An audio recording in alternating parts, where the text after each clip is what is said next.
My thanks to Bring Me to Life Radio, and welcome to the Cinema Scribe.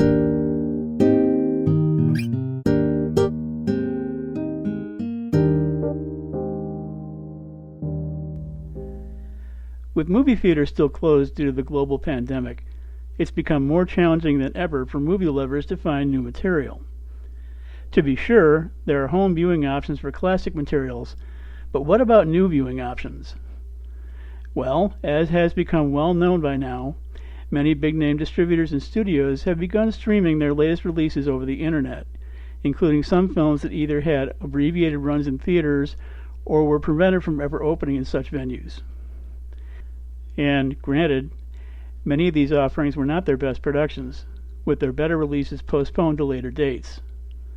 However, thanks to several more independently minded organizations, such as the Kino Marquee program, a number of new, high-quality releases have been made available for first-run streaming at home, and 4 new pictures are well worth your time. In their own way, these films are especially relevant under prevailing conditions.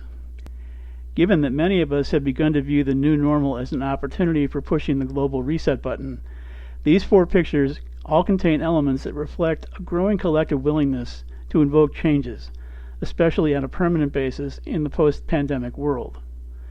This includes such areas as what we're willing to tolerate or not tolerate in the working world and the economy, where we stand socially and politically when it comes to personal freedoms, and even how we view the very nature of our existence.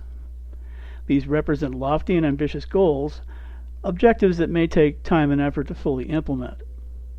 But, as with any attempts at reform, things must start somewhere, and the more inspiration we have to draw from in getting started, the more successful we're likely to be, and the faster we might get there. It's a safe bet that most of those in the working class want to be able to get ahead, even if it means taking drastic steps. But, even with high hopes going in, have you ever subsequently found yourself no more fulfilled afterward? What next? Do you formulate yet another new plan, or do you reconcile yourself to the futility of trying and give up on starting over?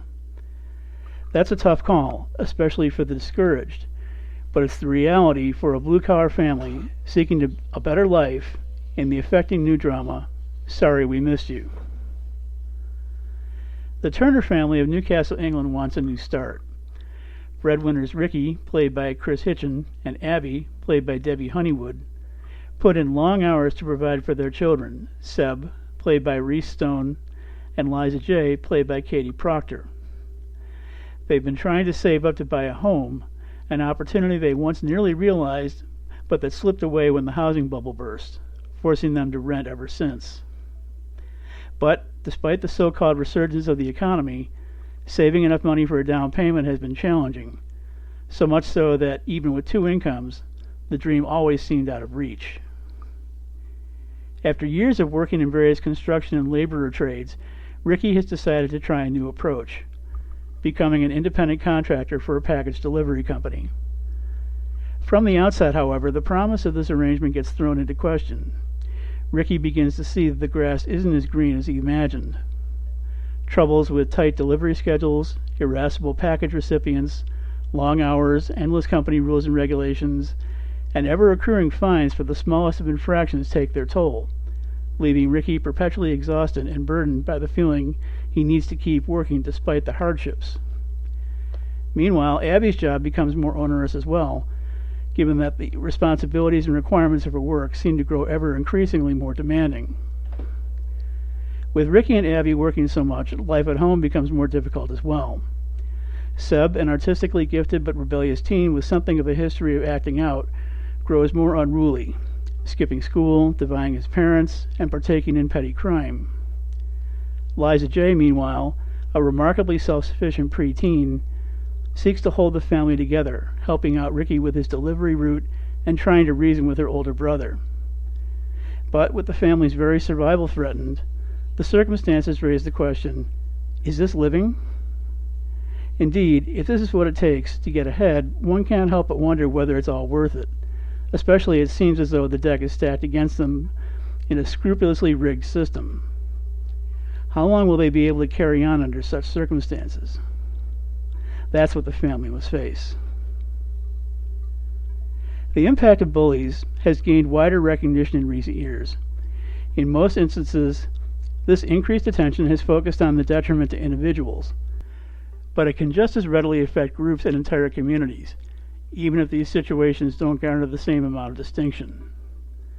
But that's not to suggest that such conditions must be willingly tolerated, a circumstance explored in the enigmatic new morality play Bacurau, which translates from Portuguese into English as Nighthawk.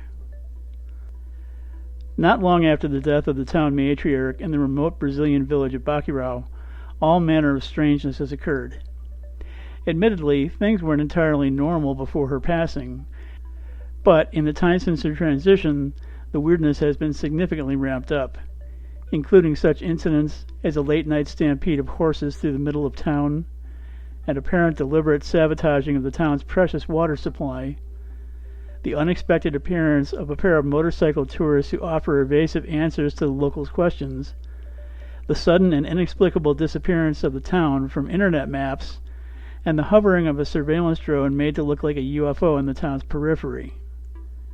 But if all that weren't enough, a number of mysterious gunshot deaths begin to occur as well, prompting the residents to organize to stand their ground against these mysterious new threats, especially when evidence of enigmatic outsiders begins to appear.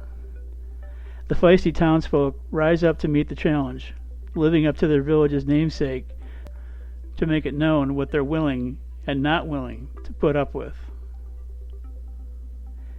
At times, it feels like the world around us is shrinking, especially these days. But if anything, it would be to our benefit in many ways to seek to explore and embrace a broader view, one that expands our horizons and helps us to consider a wide range of possibilities.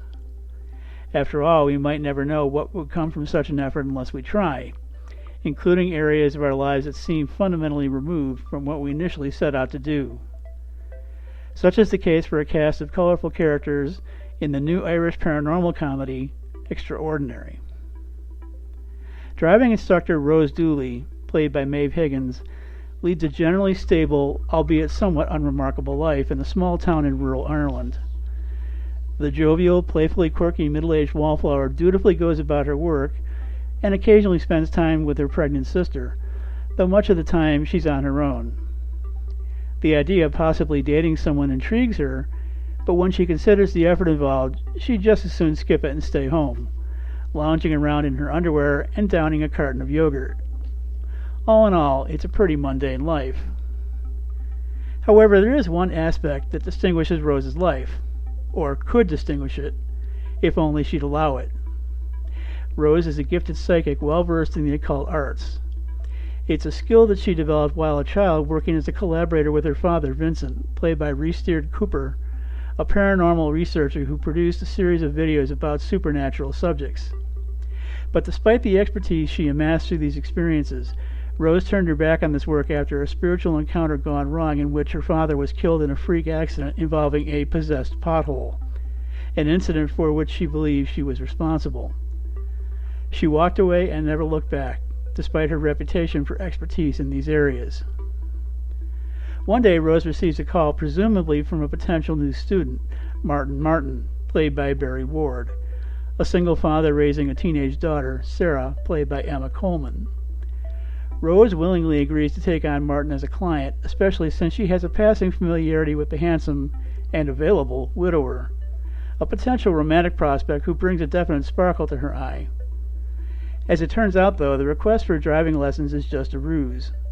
Martin is actually interested in Rose's psychic abilities to help him save Sarah from what appears to be some kind of paranormal takeover.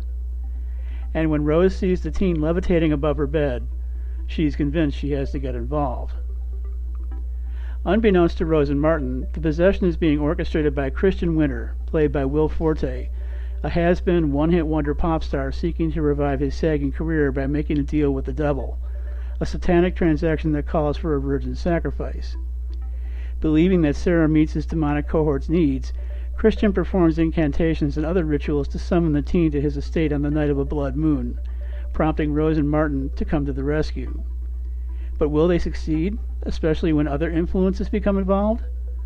That's what remains to be seen as this uproarious comedy, in the vein of Ghostbusters, plays out.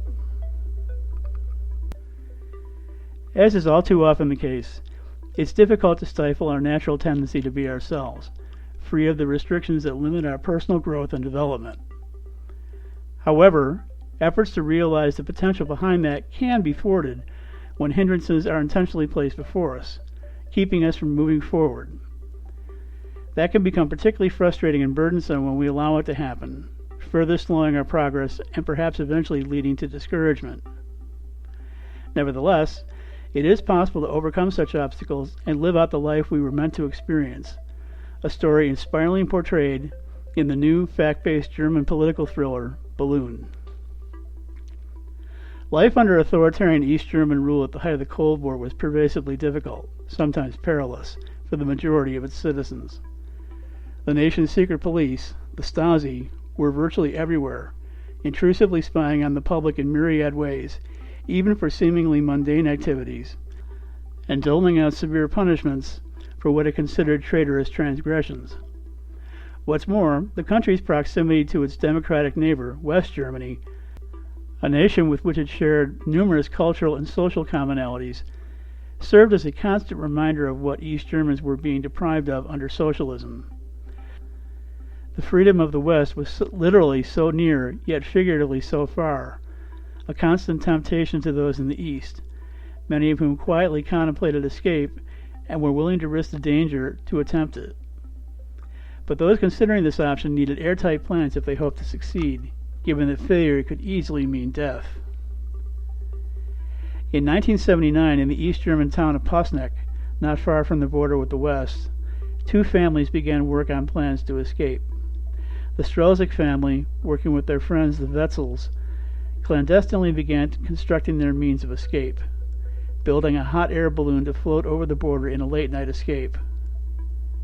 But pulling off such a feat was easier said than done, as this chronicle of their incredible adventure reveals, and the lengths to which they were willing to go to seek a better life.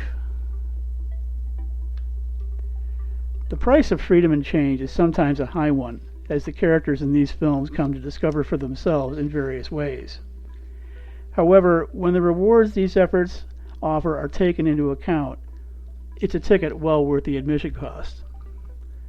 Their value becomes ever sweeter when experienced firsthand, enabling us to tangibly enjoy what we may have only once dreamed about, and that we may all begin to savor for ourselves soon. I'm Brent Marchant, the Cinema Scribe. Thanks for listening. A lifelong movie fan and longtime student of metaphysics, Cinema Scribe Brent Marchant is the award-winning author of Get the Picture, Conscious Creation Goes to the Movies, Consciously Created Cinema, The Movie Lover's Guide to the Law of Attraction, and Third Reel Conscious Creation Goes Back to the Movies, all of which provide reader-friendly looks at how the practice of conscious creation, also known as the Law of Attraction, is illustrated through film. Brett maintains an ongoing blog about metaphysical cinema and other self-empowerment topics through his website, www.brentmarchant.com. He's also the movie correspondent for the Good Radio Network and New Consciousness Review magazine and radio, with additional writing contributions to Smart Women's Empowerment, The Happy Guide, Library Journal, BeliefNet, Vivid Life, New Age News, and Master Heart Magazine. Brett holds a BA in Magazine Journalism and History from Syracuse University. Again, check him out at www.brentmarchant.com.